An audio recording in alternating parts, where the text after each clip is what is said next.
और बड़ी खबर, यूक्रेनी आर्म्ड फोर्स के ठिकाने पर हवाई हमला हुआ है। रूस ने हमला करके इलाके में तबाही मचाई है और इस हमले में कॉन्स्टेंटिनोवका का हवाई अड्डा कैसे तबाह हुआ, यह देखिए आप।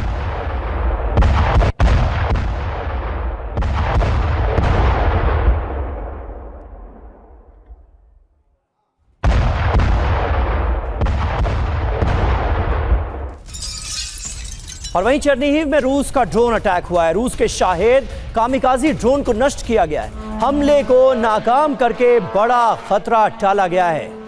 ये तस्वीरें आप देखिए, रूस का शाहेद ड्रोन जिसे नष्ट किया गया है। तस्वीरें सामने आई चेरनीहिव से।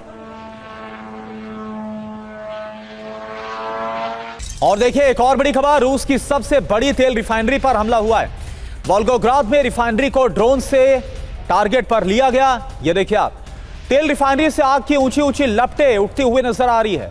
तो एक और रूस की तेल रिफाइनरी, वोल्गोग्राद की तेल रिफाइनरी, और यहां पर यूक्रेन की तरफ से हमले को अंजाम दिया गया।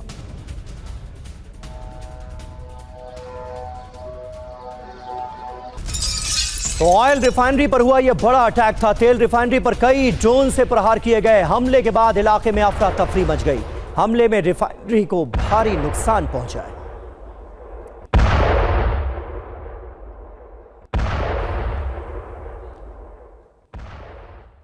तो ये दो तस्वीरें आप देखिए, तेल रिफाइनरी से कैसे आग की लपटें उठती नजर आ रही हैं। हमले के फौरन बाद की ये तस्वीर है, जो पहली तस्वीर आपके सामने है। वहीं हमले के बाद पूरे इलाके में कैसे अफरा तफरी मच गई, बड़ा नुकसान हुआ, उसकी तस्वीरें भी आपको दिखा रहे हैं।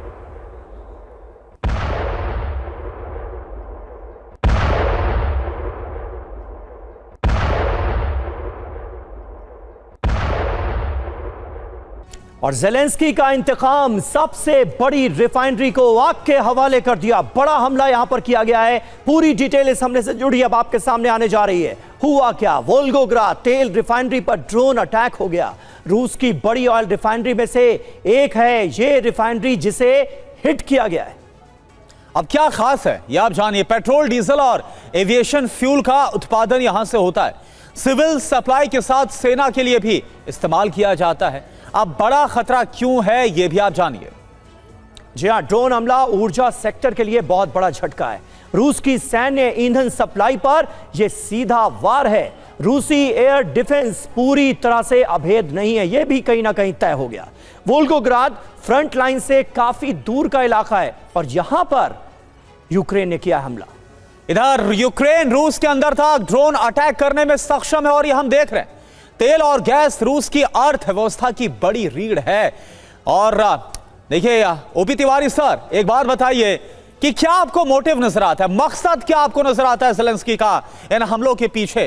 क्योंकि हमने देखा कि बीते हफ्ते जिस तरीके से यूक्रेन की तरफ से तेल रिफाइनरी और उसके बाद एक हॉस्टल की इमारत को निशाने पर लिया गया था, फिर जमकर कीव से लेकर यूक्रेन के कई शहरों में रूस ने तबाही मचाई थी, और फिर अब वही कर रहा है यूक्रेन। फिर से एक बहुत बड़ी, यानी कि रूस की सबसे बड़ी वोल्गोग्राद तेल रिफाइनरी, वहां पर हमला कर दिया गया। देखिए करुणा, अभी यूक्रेन की जो मेन ताकत है वो ड्रोन है। ड्रोन टेक्नोलॉजी में अब विश्व में करीब आजकल नंबर 1 है।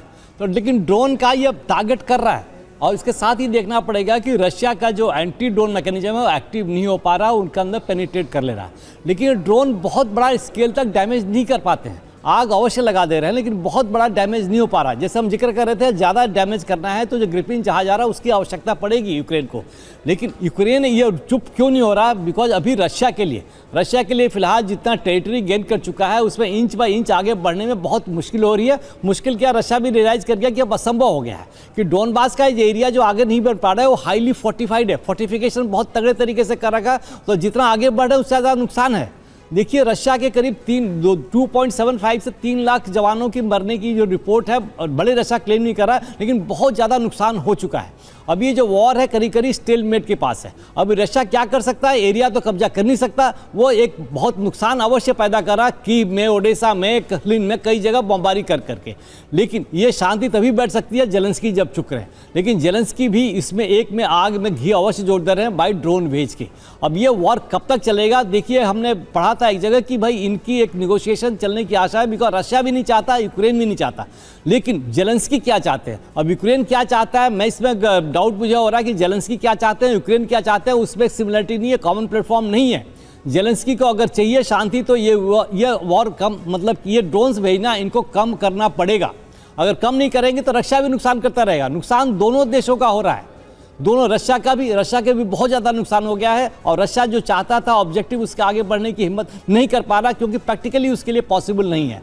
अब यूक्रेन को भी ड्रॉ करना चाहिए, लेकिन जिस तरीके से ड्रोन बढ़ा रहे हैं, ड्रोन बना रहे हैं, बहुत लार्ज नंबर का ड्रोन हर रोज बनाते हैं और ड्रोन को ये लॉन्च कर दे रहे हैं। अब ये जब चलता रहेगा ये ड्रोन की लॉन्चिंग, ये इसमें बड़े बड़े टेबल पे आना पड़ेगा, निगोशिएशन होगा, तभी वॉर रुकेगी। अगर ये ड्रोन लॉन्च करते रहेंगे तो रशिया भी चुप नहीं रहेगा और ये वॉर चलती रहेगी। इसमें दोनों देशों का नुकसान ही होगा, और ये नाटो देशों के पक्ष में है। अभी से नाटो भी बात कर रहे थे, रोमानिया की बात हो रही थी। देखिए रोमानिया में भेजा इसने, लेकिन हो सकता है यूक्रेन ने भेजा हो, जैसे सोई साहब ने क्लेम किया था। देखिए पोलैंड में ड्रोन भेजा था, वो विदाउट पेलोड था।